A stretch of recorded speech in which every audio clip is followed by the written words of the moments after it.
G'day people, what's cracking? Today we got the Dmax really annoying me cracking control arms. I just snapped one in half after cracking one a couple of weeks ago that I replaced. If you've seen the video on it. Big red in the shed, no diff. Still waiting on a quote to get it redone. Hopefully that doesn't take too long because now we're allowed to get out and about. Let's go check out what I got. Rightio, here's the Dobinson's 3-inch springs that I got from Smeaton Grange, close to home. Kind of dear, but see how they go anyway. I got some pretty special shocks that they were, telling me all about to see what goes on, see how smooth it is, whatever the heck is going to go on, I don't know. We'll give them a crack. They told me they get it done in 2 days. I rung them on the second day. I think they forgot, but then they ended up getting it done actually on that same Arvo. So that was good. I kind of wanted another, what I was actually going to do was drop the suspension to 3-inch, try get another stock control arm and see if it'd last again, because they were cheap as. But they didn't, the people who told me they'd take 2 days to get an arm in stitched me up and then changed it to 2 months. So then I had to try get these aftermarket ones. These guys had it in stock at Penrith. So I'm going to give them a crack, see if these can handle the beating. And I've heard a lot about all these upper control arms. When you flex out, they hit the springs, which isn't cool. And we're going to find that out today. Basically, at the moment, I'm running this 4-inch Superior kit. They had two available. One of them had these like remote reservoir sets, and one of them didn't. I got the one that didn't. It was pretty cool. Came with the diff drop, ball joint spacers, extended brake lines for the rear, had all this gear, but after you put the spacers in, it's still cambered, but not much. It might be hard to see the way it is. But yeah, I'd assume the wheel aligners would have tried to get the camber out all the way, and it's still in there, which is no good. Which is weird, just like, you'd think that they'd just sort of put the kit together and then notice that you can't get the camber out and fix it, but they don't. But maybe like it would have led to more problems, and they just did it to where it's still got a bit of camber, but at least some other things don't jar up.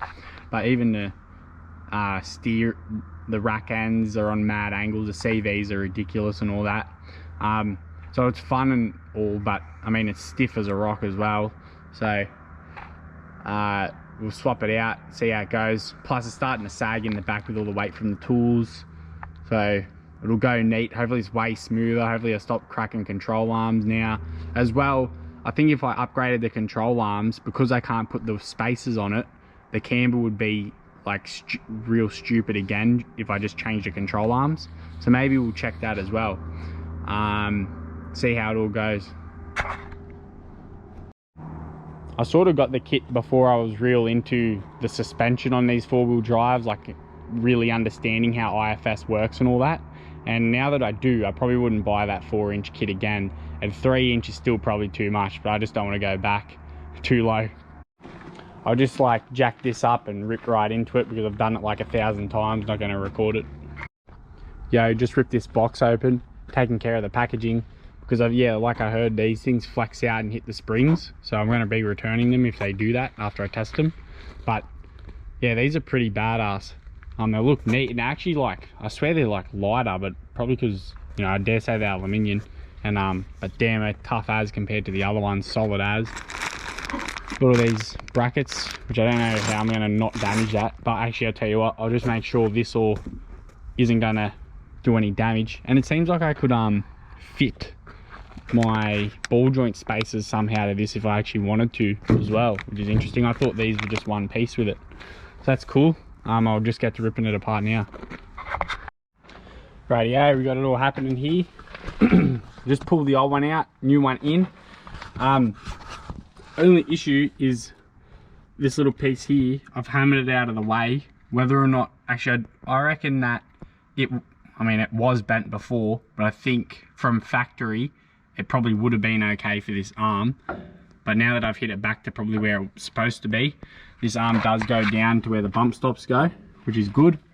The only thing I'm thinking could be a problem now is apparently I think people's rims don't fit these arms when they hit when you steer. I don't think that'll happen anyway now. So I might pull them out, change the springs out, and then go from there.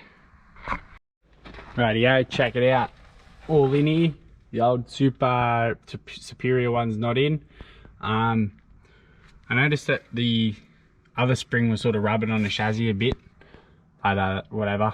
Now this bump stop here has been worn down because they've been beaten at the old springs. So because of that, I reckon it sort of hits the good part. Yeah, well, I'll tell you what, because these ones do hit the spring, but just slightly. They don't actually hit the spring. Now, this hits the bump stops. It does actually sort of not really contact the spring at the moment, but if it was bouncing and it was flexed out, it might contact, but that's only at full stretch, which I don't even know if it would achieve that. Probably would. I'm not that phased. I actually don't think it, I don't know, it's not going to be a big deal, that's for sure. But yeah, as to how tough they are, that'll be put to the test with me eventually through time, but definitely not going to be very bad at the start, at the first glance anyway. Click this on. What else is there to say? Now I just got to beat this old ball joint off, get the new one on, and the little brackets for the ABS line, brake lines, and tighten these, but I always tighten them once I got the wheel down, so they're locked in a good spot. Other than that, then it's onto the other side. And then with the stock arm out, I can put it back on my old man's ute that I've torn apart to get mine going, because it broke on me and I was actually driving. I ended up making it to my friend's place in time, but here's that arm I replaced in the other video. 2 bits. Alright, got the other side just about done now. Basically, there's all these little brackets you got to attach. I did it all before this time. I attached them all before I sort of put the arm in, and that made it a lot easier to, instead of finicking around while it was half on. They were a bit weird to pull on. Afterwards I found out there's these weird brackets that are supposed to protect the bump stops or protect the arm from wearing out on the bump stops if that happens. But yeah, I'll have to give it a quick wheel alignment before I ever drive it. I'm going to be driving it tomorrow, so it's like 1 in the morning. And I got work at like 5. That's just usual, that's how I do stuff. Yeah, hopefully, you know, it's a bit more bouncy. The other one was real stiff. And then I can get this other control arm back onto my dad's ute, and everyone will be happy days.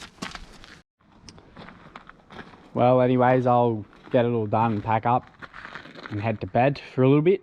And I'm not going to be getting much sleep tomorrow night either, because I'm going to be heading out to the country. Wish me luck. Thanks for watching.